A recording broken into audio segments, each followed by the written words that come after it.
হাল ফেরাতে লালির ডাক। রাজ্য জুড়ে সাম্প্রতিককালে তৈরি হয়েছে একের পর এক ইস্যু, কিন্তু কোনো কিছুতেই সেইভাবে পালে হাওয়া লাগেনি সিপিএম এর। মিছিল হয়েছে, মিটিং হয়েছে, প্রবীণ থেকে তরুণ গলা ফাটিয়েছেন সিপিএম এর সব নেতাই, কিন্তু অবস্থা যেমন ছিল তেমন। এবার সিপিএম এর বিভিন্ন গণসংগঠনের তরফে রবিবার ব্রিগেড ময়দানে সমাবেশ। ছুটির দিন হলেও ওই দিন সকাল থেকে দুপুর পর্যন্ত দফায় দফায় মিছিল এবং সমাবেশের জেরে কলকাতার বিভিন্ন অংশে যানজটের আশঙ্কা করছে পুলিশ। থাকছে ত্রিস্তরীয় নিরাপত্তা। 26-এর ভোটের প্রায় এক বছর আগে বামেদের সমাবেশ ঘিরে তরজা। প্রশ্ন উঠছে, ব্রিগেড ভরলেও ভোট কি ফিরবে?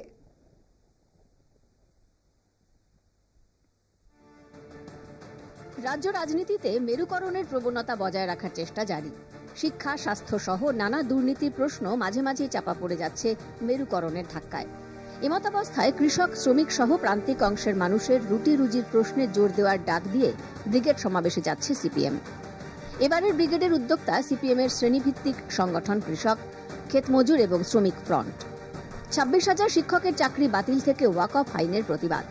ব্রিগেড সমাবেশে থাকবে একগুচ্ছ ইস্যু। রবিবারের ব্রিগেড সমাবেশের প্রস্তুতি এখন শেষ পর্যায়ে। ঠিক হয়েছে সমাবেশের দিন হাওড়া ও শিয়ালদহ স্টেশন সহ কলকাতার বিভিন্ন জায়গা থেকে মোট 7টি মিছিল হবে ব্রিগেড ময়দানের উদ্দেশ্যে। উত্তরবঙ্গের জেলাগুলি থেকে এবার 1 লক্ষেরও বেশি মানুষ ব্রিগেডে আসবে বলে দাবি করা হয়েছে। রবিবারের ব্রিগেড সমাবেশের প্রস্তুতি এখন শেষ পর্যায়ে। রবিবারের ব্রিগেড সমাবেশের আগে স্বাভাবিকভাবেই তার প্রস্তুতি শুরু হয়েছে শহর কলকাতায়। উত্তরবঙ্গ থেকে যে সমস্ত বাম প্রতিনিধিরা আসবেন ব্রিগেড সমাবেশে যোগদান করতে, তাদের রাত্রিবাসের জন্য রামলীলা ময়দানে থাকার ব্যবস্থা করা হয়েছে। তাই সেখানে আচ্ছাদন দেওয়া হয়েছে।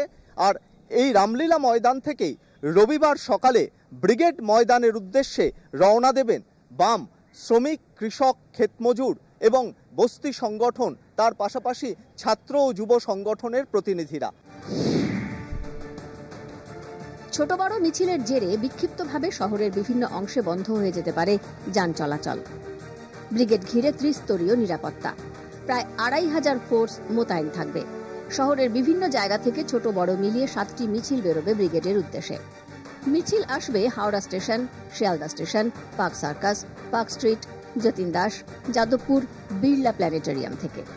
সমস্ত মিছিলকে কর্ডন করবেন একজন এসি পদমর্যাদার অফিসার। মেইন পয়েন্টগুলোতে থাকবে পুলিশ পিকেটিং।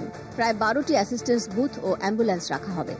ব্রিগেড ময়দান চত্বরের দায়িত্বে থাকবেন জয়েন্ট সিপি এবং ডিসি পদমর্যাদার অফিসাররা। সাধারণত নির্বাচনের আগে রাজনৈতিক দলগুলি ব্রিগেডে জনসভার ডাক দিয়ে থাকে। তবে 26-এর বিধানসভার ভোট প্রায় 1 বছর বাকি, তাই এখন থেকেই 0 থেকে নম্বর বাড়াতে জোর বামেদের। 2026-এর বিধানসভা নির্বাচনের দোরগোড়াতে বামেরা কি পারবে তাদের পুরনো ভোটকে তাদের বক্সে ফিরিয়ে আনতে, নাকি গত কয়েকটি নির্বাচনের মতোই তারা 5-6 শতাংশেই নেমে থাকবে এবং তাদের যে গণতন্ত্রের, তাদের যে বিধায়ক, এমপি এবং বিভিন্ন পৌরসভা দখলের যে স্বপ্ন, সেই স্বপ্ন কি স্বপ্নই থেকে যাবে? তাদের কি গণতন্ত্রে শূন্যতেই তারা থেকে যাবেন, নাকি এই মঞ্চকেই ঘুরে দাঁড়ানোর মঞ্চ হিসেবে বামেরা দেখবেন? ব্রিগেডের ভিড় কখনোই ভোট নির্ধারণের মাপকাঠি হতে পারে না।